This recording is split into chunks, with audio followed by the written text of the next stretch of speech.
Swarupa Isha Mahesha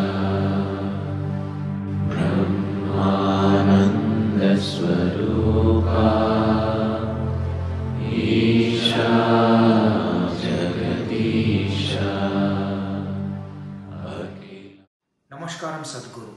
I want to know truth about sleeping right, whether duration or direction. What is the science behind it? Namaskaram, Viru. About sleep. Sleep is a state of restfulness. Most human beings know sleep as the deepest state of restfulness, but it need not be so. There are yogic processes where a far deeper states of restfulness can be achieved by dropping the metabolic activity to a very low level.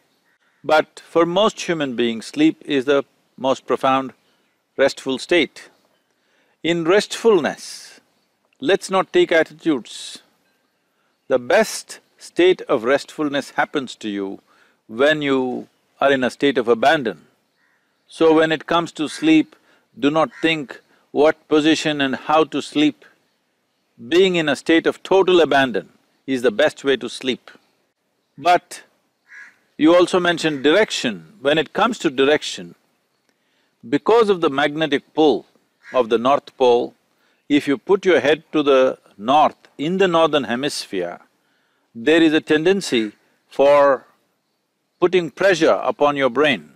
We know this by experience, but it's been studied and identified that there is a natural movement of blood towards the brain if you put your head towards the north in the northern hemisphere.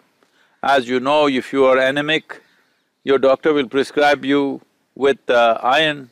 So if there is that much iron in your blood, the magnetic poles naturally pull it, and also the spin of the planet affects it. So it's best, especially the older people, should not put their head to the north and sleep because it will create a certain pressure.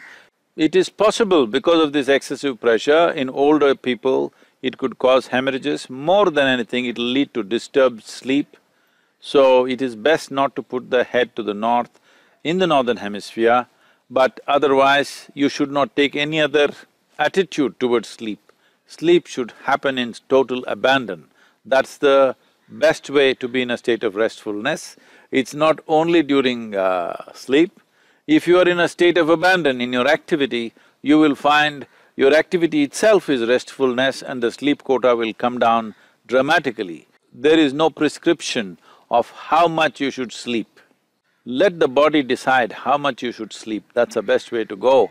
But if you manage your food, your mental attitudes, your emotional tranquility well, you will see the sleep quota will come down dramatically. If you bring yogic practices, you can further bring down sleep quota quite significantly so that you have more time to live. Could you please say something about insomnia?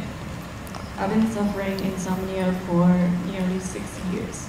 So could you give me some feasible instructions?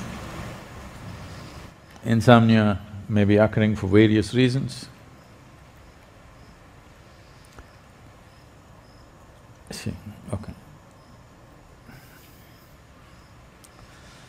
There are some people who are sleeping well, but they don't know that they're sleeping well. There are some people who are not able to sleep well because maybe their body needs a certain amount of rest and they believe it needs more. So they're just working themselves up. I've met so many people who are quite okay, but they think they're not sleeping enough because doctor's prescription of 8 hours, they're not sleeping. They're sleeping only 4 hours. They're well, it's okay. If you're well, you're not sleep deprived and you're sleeping 3–4 hours a day, it's perfectly fine. That's a good condition to be in. Or there are people who are unable to sleep because of their psychological situations. There are certain people who are not able to sleep because of their cellular or genetic situation. Only if you are like that, it's a hard thing to fix, which you are not, okay? you are not genetically in that state, or in a cellular way, your body cells will not allow you to sleep for some reason. There are many reasons as to why. So, if you're not able to sleep, I think you should join our garden department. Entire day, 10 hours a day you work outside.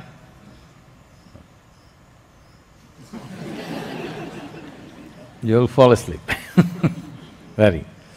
If that doesn't work, the simpler way is, if you get initiated into Shunya meditation, the Shambhavi should do it. For most people, Shambhavi does this. If it did not work for you, if you're initiated into Shunya meditation, you will see it'll correct the sleep disorder if there is a sleep disorder. You're looking quite fine and happy, and if you're happy not sleeping, it's great. Yes, because sleep is death. Every day people are dying for 6 hours or 8 hours or 4 hours. What's your choice? Less death or more death per day? Less death is good, isn't it? Only if it's causing health problems, you're distressed, then… So if you're going like this at work time,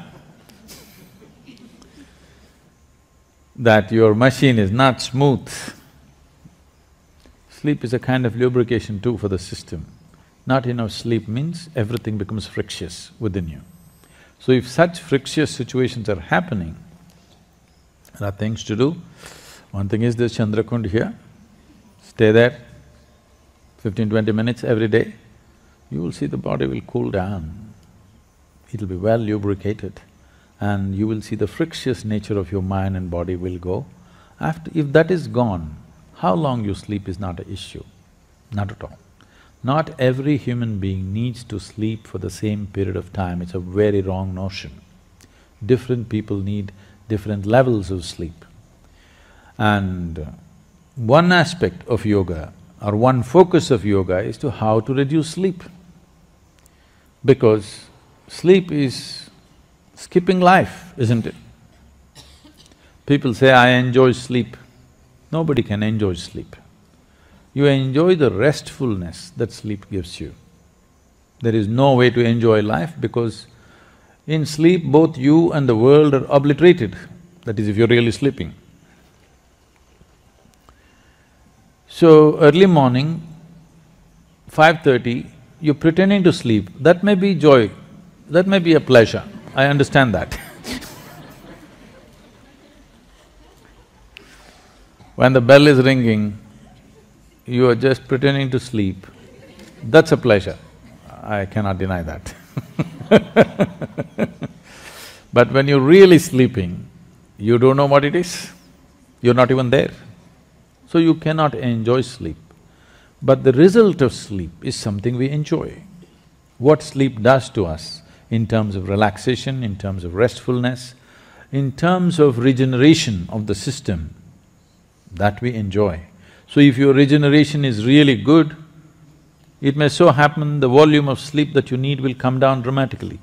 There is one aspect, I think the other day somebody was asking me about the pineal gland. If the pineal secretions increase, this is generally in India, it's called amrita or the elixir of life. If amrita begins to flow, one thing that will happen is sleep will go down because sleep is death. If on a certain day it flows too much, you can't sleep at all. This is a normal thing.